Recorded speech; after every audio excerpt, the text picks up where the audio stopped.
Hi everyone. Today I would like to talk about the accumulations of fossils of the whale, barnacles, Coronula, bifida bronze. 1831 provides evidence of a late Pliocene cetaceans migration route through the Straits of Taiwan. Backgrounds. This paper describes a remarkably abundant fossil assemblage of the extinct Coronula bifida bronze from Taiwan and of late Pliocene to earliest Pleistocene age. At first, I would like to introduce about barnacles. A barnacle is a type of arthropods.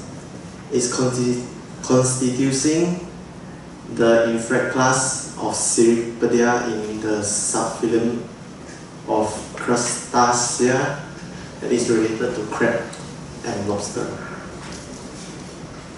It's covered with a hard shell and it will start on the hard surface like pierced boards, rocks, or other animals like turtles and whales.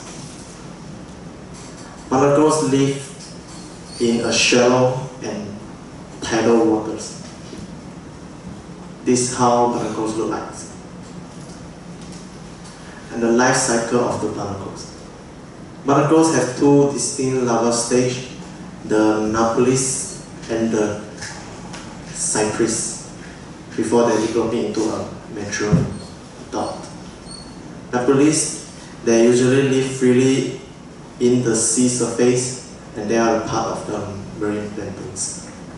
And when they grow up into cypris, they look like flat-shaped larvae and they will crawl on the surface of the cetaceans with the tentacles to find the right place to settle. This is how nauplius and cypris look like. And how the barnacles feedings.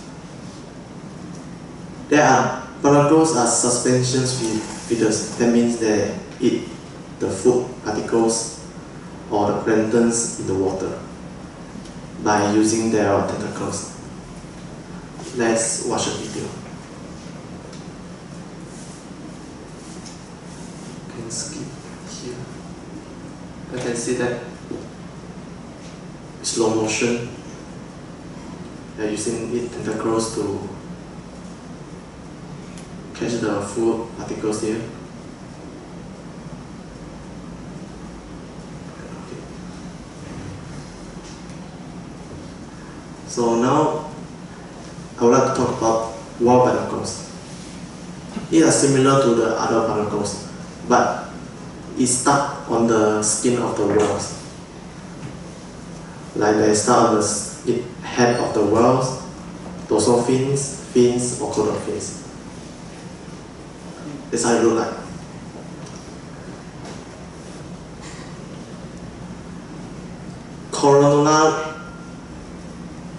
Coronula is a genus of the whale barnacles. It contains the following species, and many species. And the species behind with this symbol, that means it's all extinct. And now, the only living specimen we have is the Coronula didyma and the Coronula regina Darwin. Let's talk about Coronula didyma. Coronula didyma is a species of the whale barnacles that live on the skin of humpback whales and certain other species of the whale, such as grey whales. And how do they attach on the skin of the whale? Usually when the growth of the didyma, the shell will fold inwards.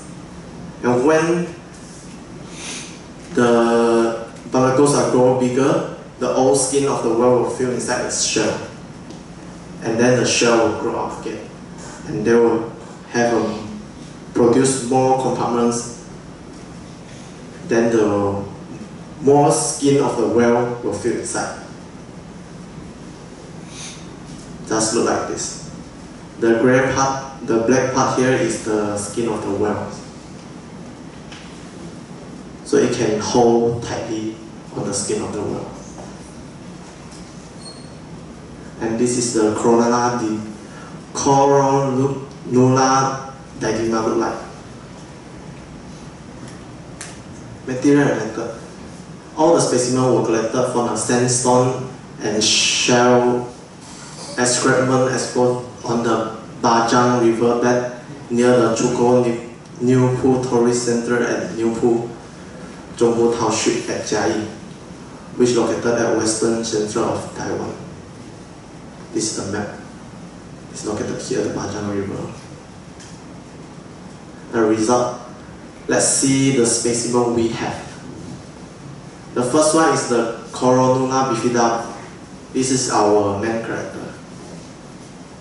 Distribution at late Pliocene to early Pleistocene. And the material examined at Taiwan, and this is the coat, and we have the 10 complete shells without operculas.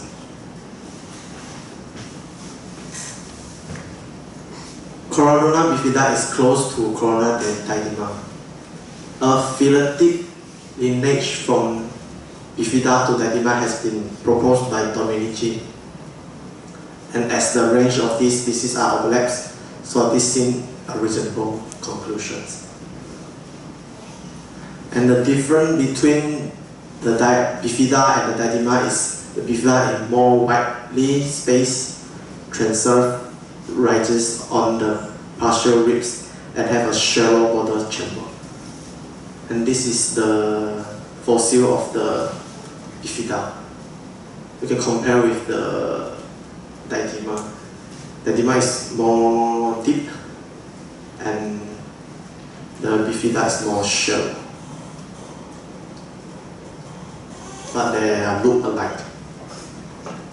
And the second one is the Strabobalaenus species. The distribution are the same, and the material that examined and the remarks. There are also lack of operculas. Operculas mean the cover. This is a picture of the Strabobalaenus. You look here, this is a barnacles, and here, behind here is stone. It's a solid wall. So this is kind of barnacles that stuck on the wall, on the stone. So this means that this kind of barnacles is live on shallow water. And the third one is Amphibalaenus species. Distribution is still the same, and the material examined. And this is the remarks. These specimens are closer to Amphibalaenus reticulatus. This is the fossil look like, and this is Amphibalaenus reticulatus. They look alike. You can look down here, the hole here is the bottom. Look alike. They are alike the same.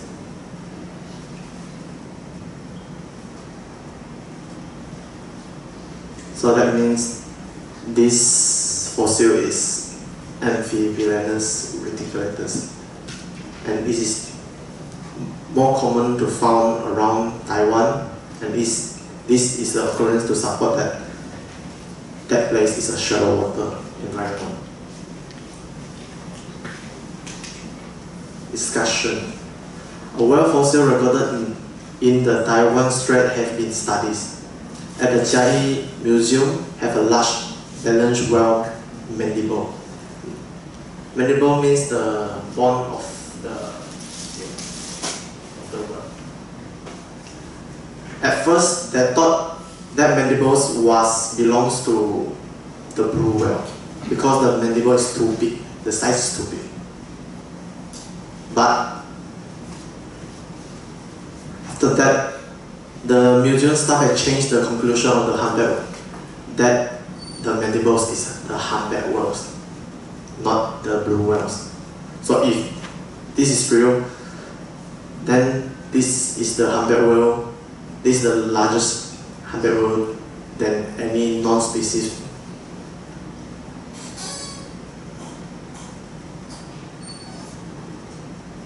conclusion.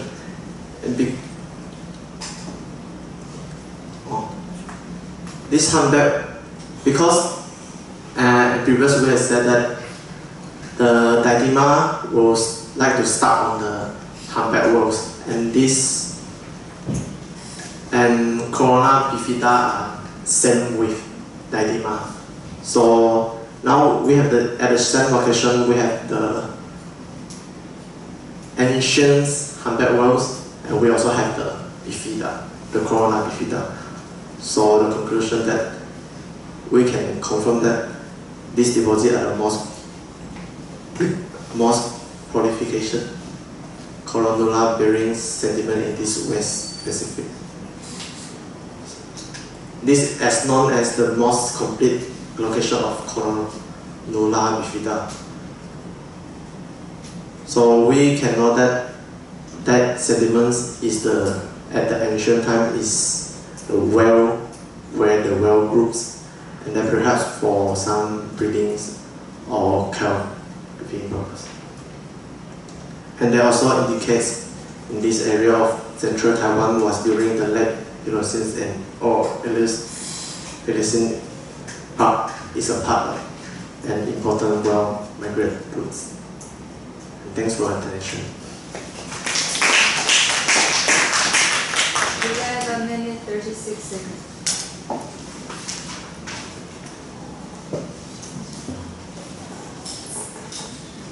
Yeah.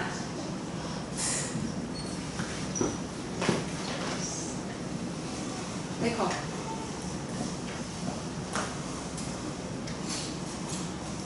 Kevin Lu. Jerry.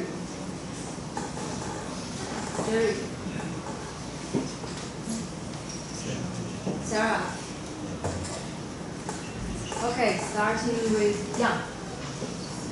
Yeah.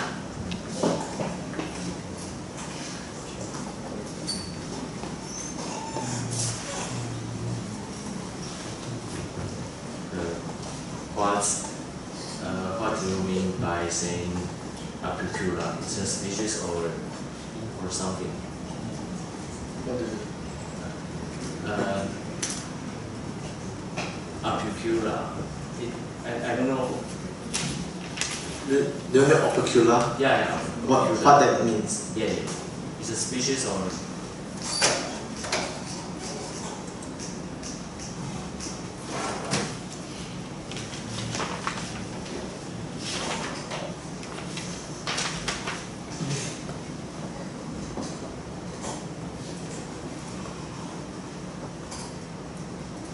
Operculus means the cover of the barnacles, like this is the cover.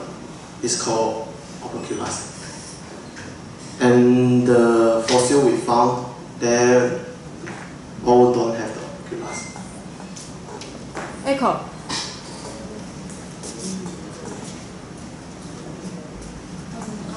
I want to ask about the area of this research, since that it seems like to include many kinds of species. So, Yes. what is the area about this research? What is what? The research area. Research area.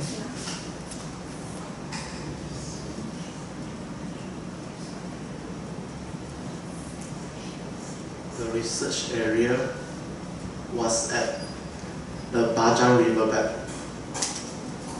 The map here, the Bajang riverbed, that near Chuko Nippos at the Chai City.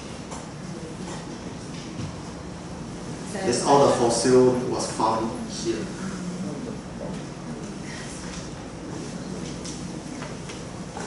Kevin Lu. I want to know the feeding way between the Coronula and the Coronula bifida, what is the same?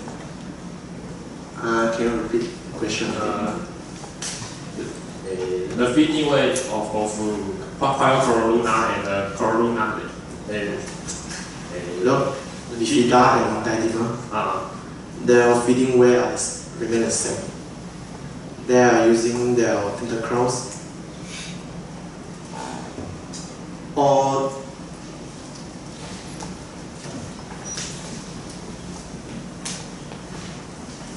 we said in a simple way, all the barnacles are feeding in the same way. They all are using their tentacles to catch the food particles or the planktons inside the water. The difference between the barnacles and the wild barnacles is that barnacles stuck on stones and the wild barnacles stuck on the animal's skins. Sarah. Can you explain more detail about barnacles feeding? Barnacles feeding. What you don't know about how they're feeding? Yes. Feeding. I use video.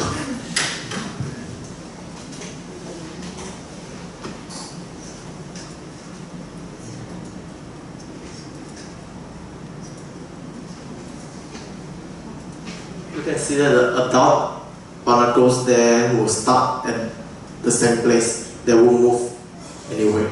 So the food, they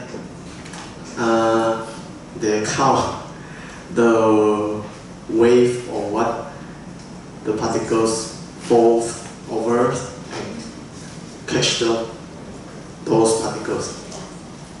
They like to attach on the skin of the whale because whale will swim around the seas, so they can catch more food for themselves.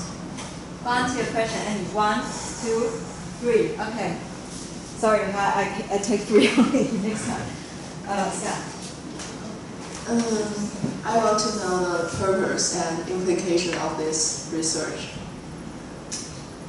This is the main point. This research has not any experiments.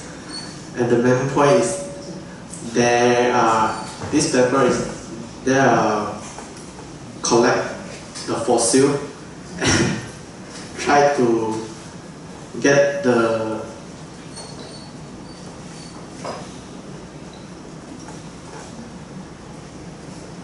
they try to collect the fossil and try to get the data. But what is the purpose? There is a purpose. Purpose.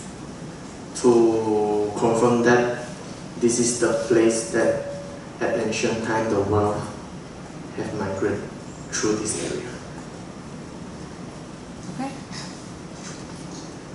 I want to ask, the Coronula diadema just attach on the skin of whale, or they also live in other places? They're only living on the whale. Most of them attach on the humpback whales, but some of them also attach on the grey whales.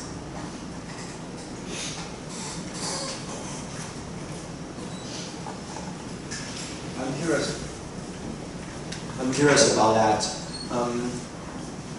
What's the effect when the coronas just stuck in the ship or pierce, etc.? And how to get rid of this? You said how the whales get rid of this, or what? And I mean, what's the effect? The effect when the coronas just stuck in ship or piers? What's the effect? Because ship and piers also moving, or piers is at the seaside, but we also have the tidals and the ship moving, also moving around the seas, so they can catch the particles. Are you asking the effect on ships and piers? Yes. The effect on this structure. This structure, how they stuck on this. Yeah, I mean the barnacle stucking. What's the effect? I'm not sure. All right.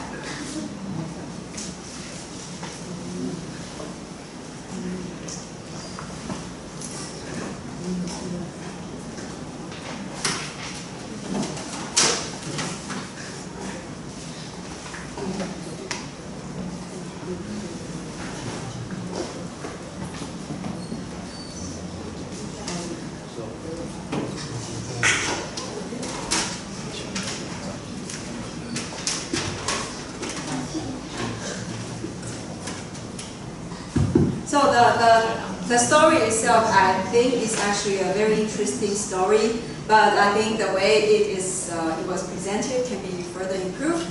So the first thing, when you were presenting your introduction, whenever you present a slide like this, and this, and this, I was always thinking, where's the photo? Then came the photo. So I think the key issue during the introduction was you often use a very wordy slides, and then you added photo. But I think a better way to do this is actually to condense the text. If you can speak English fluently, then you don't really need to rely on the text on the slide. You can just say it, and then you point your pointer to the photos instead of the text. So we can have better understanding of what you are talking about. And then I think during the introduction of barnacles, maybe echoing one of the questions, you probably can talk about its effect on man-made structures like piers and ships, because we know it's a very common problem. We always need to clean barnacles from time to time. Actually, every few months we need to do that for Haiyan Sanhao. That's a big issue. So probably that's something you can talk about to enhance our impression on barnacles. Then, another example of what I meant was like this one. You talk about this. I'm not sure how to read it correctly. Cypris and nauplius. Then this has actually no meaning for us. Then we see this, then we have better understanding. So actually, you can just show this. Then we know, okay, what you are talking about. Okay. Then when you were discussing, I don't remember where you talk about. Oh, this is actually very critical. This slide is very critical because whale barnacles are the key feature of this talk and study. Then you talk about how they attach themselves to soft tissue, means the skin of a whale. Then you talk a lot. Now that was all very abstract. Sorry. That was very abstract to us. Then you show this figure. Actually, if I were you, I would enlarge this part to enhance the impression that a part of the whale skin is actually sucked into the shell, the space of the barnacle shell. That's actually quite impressive. Then that raised another question, because you said,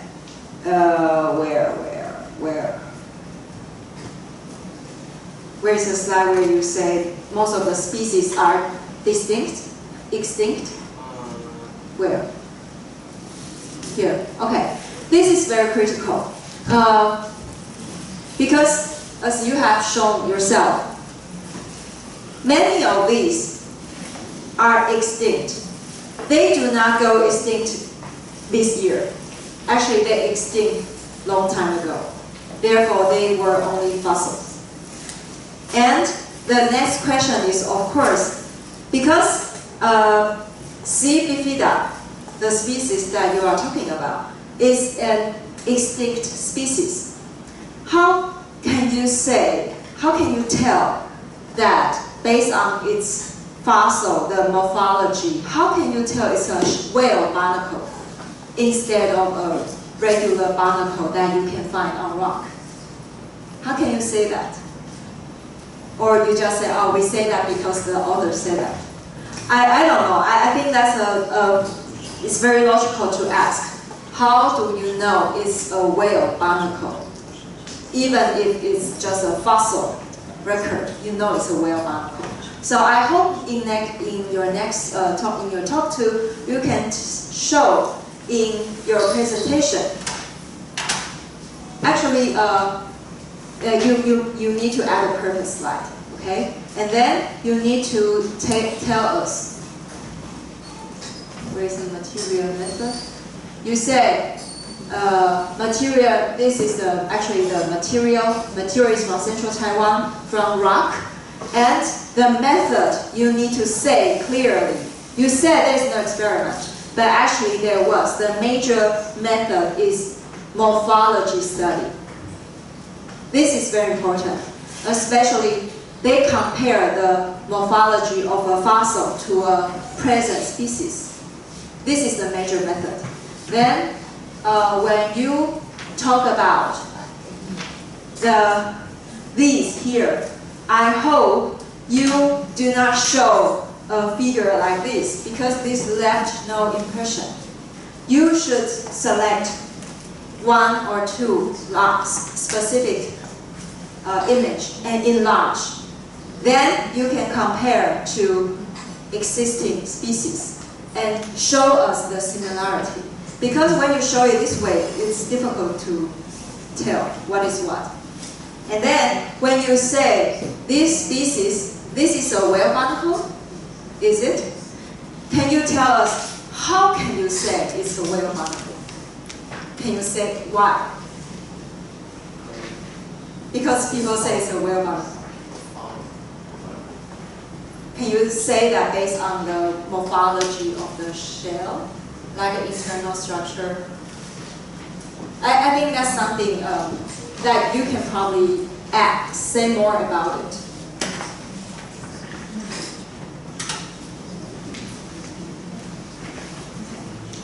Then, of course, for the later slides, it's always, from time to time, you have these kind of very wordy slides. Please condense your sentence and then you highlight your keywords in another color. And then one of the students asked about opercula.